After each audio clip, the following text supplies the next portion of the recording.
I've got 500 grams of pastry, puff pastry, which could be either fresh or frozen, and I've rolled it out thinly and I've cut it to the size of a large baking sheet.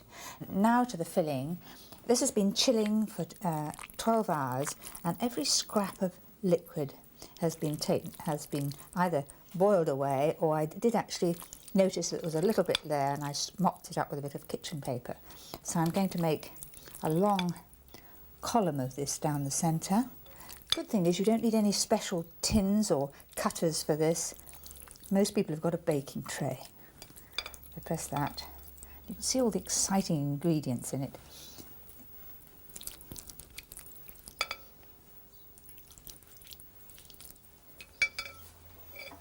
And now if you want to brush around the outside of the pastry with egg, this will make it stick, and do it really generously. Just beaten egg. Milk isn't good enough. You do need a beaten egg. You could always use the any egg that's left up in scrambled egg the next day. All the way around. That's it. And then we're going to put the anchovies on. This is a small can of anchovies, and just chopped a little, and that'll give a really nice piquant flavour. And if you, rather than putting it in the mixture, if you put it on top like this, you know everybody gets a little. Then fold over the edges, starting with the short ends. Next, bring the long edges up and over to meet in the middle. Crimp the edges together to seal the pastry. Use the pastry trimmings to make a lattice decoration and glaze with beaten egg. It needs a few hours to firm up in the fridge. Bake until golden brown at 220 degrees centigrade, gas number 7, Aga grid shelf on the floor of the roasting oven for about 25 to 30 minutes. Nasi goreng is an Indonesian speciality, and it's one of the best rice dishes that I know. It's traditionally served with shredded omelette on top, but my husband likes it the Malaysian way, which is a fried egg, which is a good deal quicker. This is the easiest way to shred thin, flat omelettes. Just roll them up and then cut into strips. I use 3 eggs for 2 omelettes. Now for the nasi goreng. Fry onion, bacon and garlic in some olive oil until softened. Add the curry powder and chilli.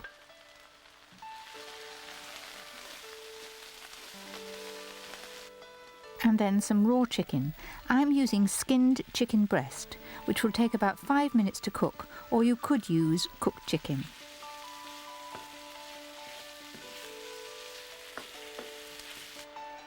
The next stage is to add some soy sauce and some cooked long grain rice. Mix the curry mixture into the rice. Once that's nicely flavoured, keep it hot and top with the shredded omelette.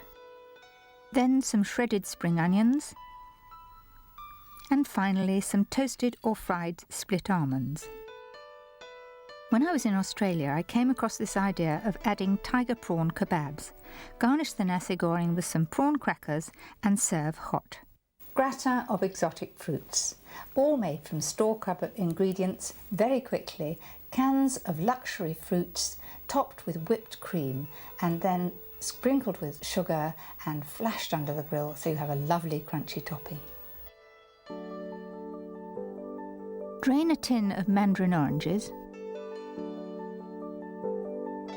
a tin of lychees and a tin of mango slices, and dry off any surplus syrup. Tip the fruit into a flame-proof dish.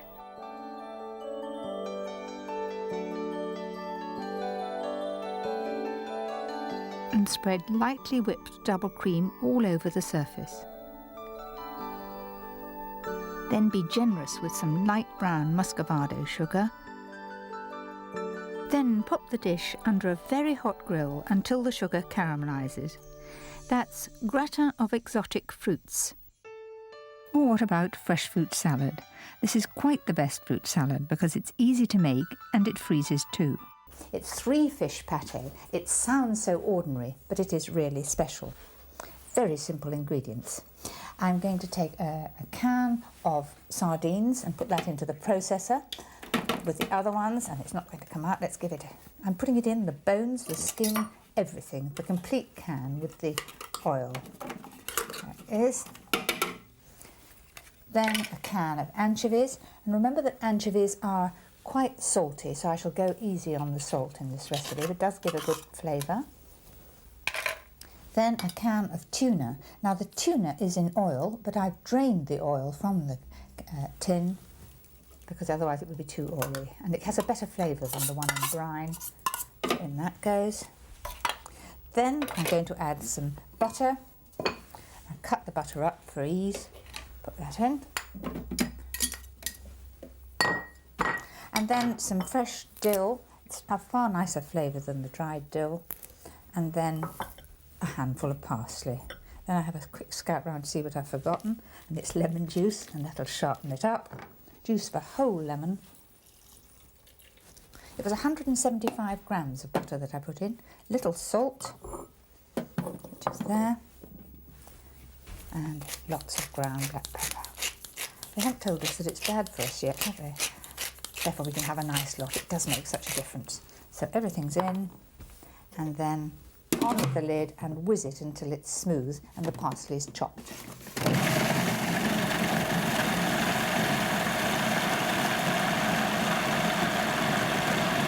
And it's lovely and soft at this stage, and I'm going to put that straight into a tureen. Or you could even do little individual ones in these nice oval-shaped ones. And this freezes beautifully, but first of all you've got to firm it up in the fridge for about 4 or 5 hours. Then level that off, it comes just to the top. Now if you haven't got a smart tureen like this, you could always do it in little ramekin dishes, or even you could put it in half lemons. Give it a little swirl over the top there. Always looks better with a nice big sprig of dill on top. It's a lovely herb, not nearly as strong as fennel, so there it is. And if you put that into the fridge 4 hours and then freeze it if you wish to.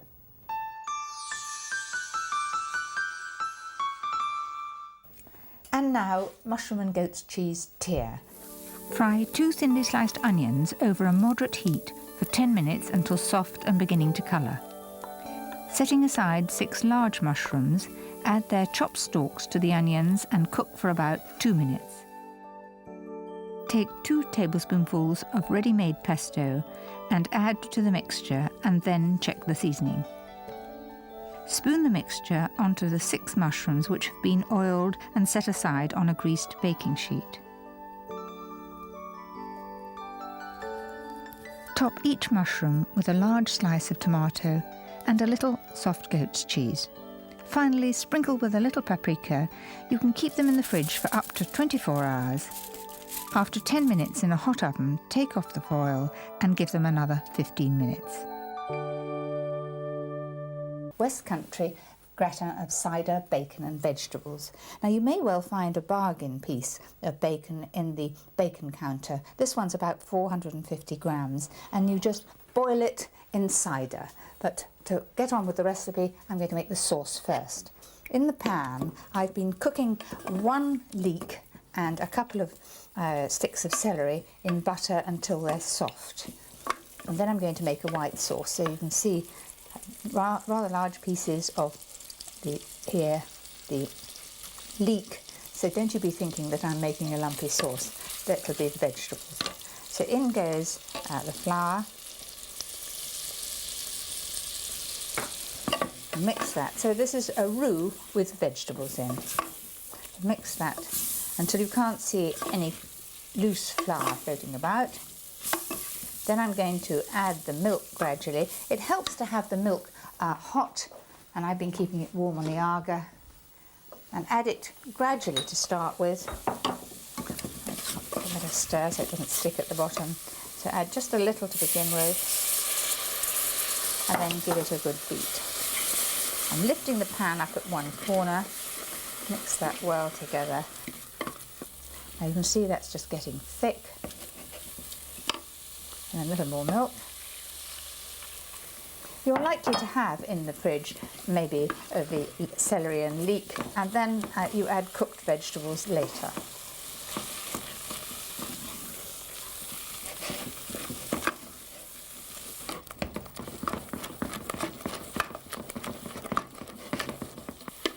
So that's thick, and the lumps, remember, are the leeks and the celery. And in goes the last of the juices from cooking the ham, bacon.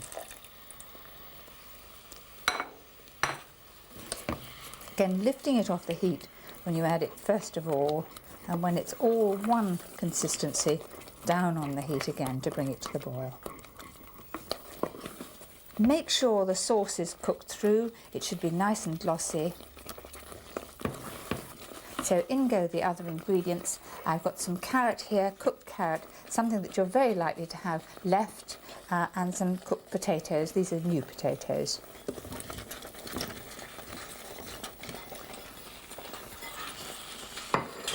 And then the cooked bacon, taken off any surplus fat, mix that well together. And then there's no need to add salt because there's plenty of salt in the bacon, and we've reduced that cider anyway. So it's just coating the vegetables, but I do want to add pepper.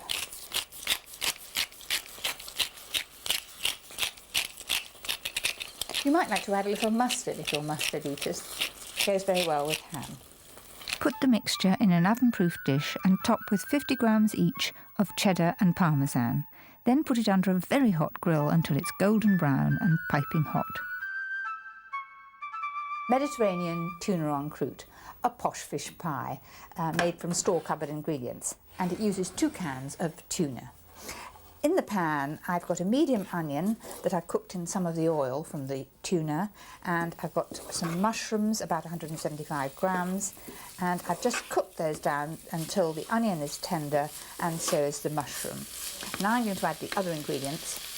A can of tomatoes goes in, then some tomato puree, a couple of tablespoonfuls, nice thick. I always buy it in cans rather than tubes. There's a little garlic in there, a couple of cloves of garlic, and I cook that with the onion. Turn the heat up onto full, and it needs to reduce to get all this sort of sloppy wet away, because when you wrap it in pastry, that would all seep out. Do you wonder where I get my recipes from? Well, this one was given to me by Lucy, who helps me, and she heard that she was having a gang of people for supper, and she looked on the store cupboard, and there was tuna and there was tomatoes and peppers and so forth. So she invented this, and then she brought me in a slice the next day, and it really is delicious. That is reduced now. You see there's no sort of sloppiness from the juice of the tomatoes, and so in go the remaining ingredients. First of all, the tuna. I've drained every bit of oil from this tuna, 2 cans, and I'm going to be very careful not to stir it too much at this stage because it'll break up the flakes. I chose to have it in oil rather than brine. I think it's horrid in brine. Then basil, about a tablespoon. Can't get a tablespoon in this jar, so that's why I'm doing it on my hand. Freeze-dried basil. Then a jar of peppers. It's cheaper to buy peppers in jars, and for a casserole or something like this, it's an ideal way. You just cut them into strips. You don't need the crispness of a pepper anyway. And then olives. These are stoned olives cut in half. Then salt and pepper. Little sugar too, so salt.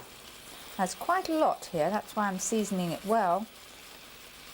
And a little sugar, about 2 teaspoons, because the acid of the tomatoes need a little sugar, and then lots of pepper.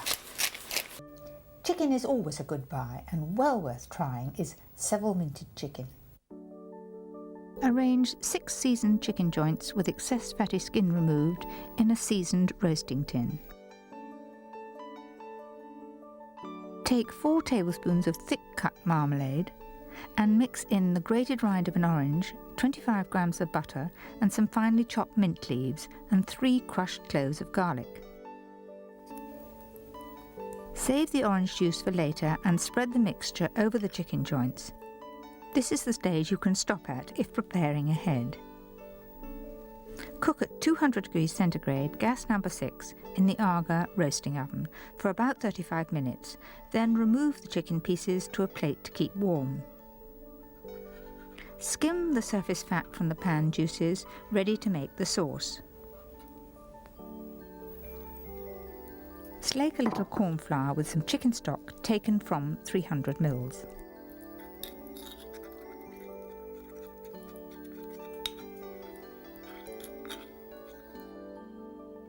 Add the remaining stock and the reserved juice of that one orange to the juices in the roasting tin.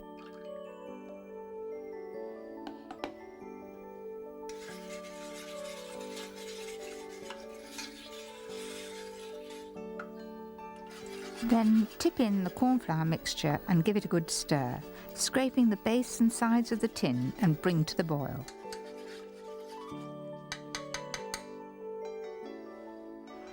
The sauce will thicken, and at this stage check the seasoning. Pour the sauce over the chicken joints and serve immediately. Several minted chicken also freezes well. And now some ideas for desserts.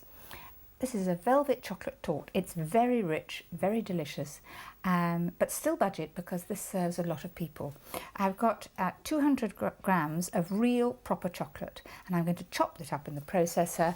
It's a very noisy process, and then pour a boiling syrup on top, which is going to melt it.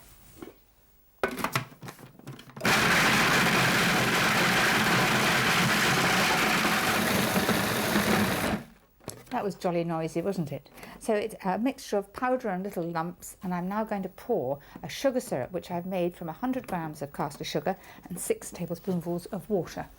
And that's boiling, and that's going to melt the chocolate. And I'm going to pour that in and then whiz it at fast speed.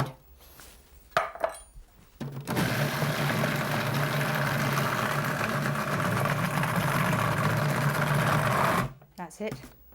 And that's a lovely thick mixture, and I'm just going to show you that. And if it isn't about that consistency, you can always add a little boiling water. Now that's hot, and I'm going to add the egg yolks to it. 4 egg yolks. You could use the egg whites for something like meringues, which would be something else for a dessert. So mix that together.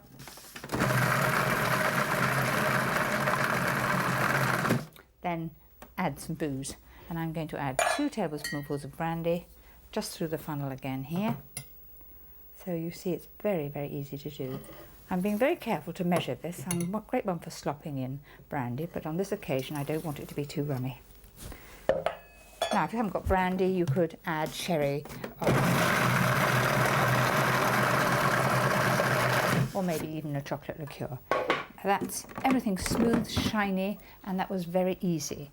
And I've got in this bowl whipped cream, but lightly whipped cream, and I'm going to tip this lovely chocolatey mixture into it. And there you can see a lovely shiny mixture. Scrape that down the side there. Looks a bit like a chocolate icing. It's so delicious. Scrape the last bit out on there. So it's streaky at the moment, but it's going in to be quite smooth, and then it will set upon freezing. And I'm going to put that into a tin that I've already lined with clear film. You can use a cake tin with a spring form, or you can use a loose bottom tin. If you haven't got either of those, you could put it into ramekins and then into the freezer. Velvet chocolate tort, so wonderfully simple to make. I always like to offer a less rich alternative, and what could be nicer than a selection of fresh fruit? Choose fruit in season, and that'll help keep the cost down.